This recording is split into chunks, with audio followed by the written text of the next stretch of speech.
大家好啊！而家亞基電視台咧狗仔隊阿基啦，為大家咧追訪啊台長夫人咧，今日約咗一個水電工啊上嚟屋企咧，就係換呢個濾芯。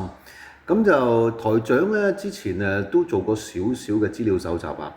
咁水電工咧喺台灣就好出名嘅，咁亦都好多相關嘅情節咧，台長咧都有觀摩過。咁就所以咧就特別派小記者咧今日咧就係全程監察水電工嘅一舉一動咁以防意外發生。咁我哋咧即係已經將相關影片咧，即係同埋證據咧就已經拍低咗啦。嗱，我哋而家睇睇影片，睇台長夫人同埋水電工嘅互動啦。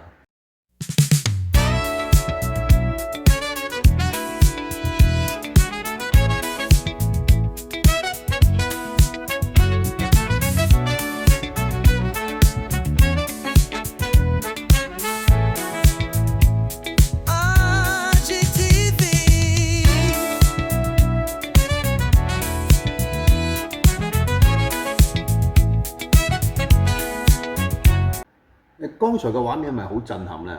咁就本台早前收到線報咧，就知道水電工同埋台長夫人咧已經約定咗時間嘅。咁已經咧我哋安排啲攝影機咧，就已經喺台長屋企每個角落咧都已經有攝影機拍低實況啦。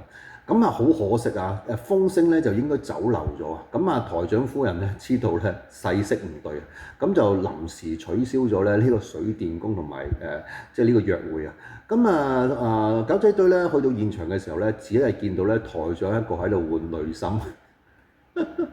咁所以咧剛才嘅畫面咧係台長喺度自己一個人喺度自嗨嘅啫。咁新聞報道到呢度咁就將支咪交翻俾總台。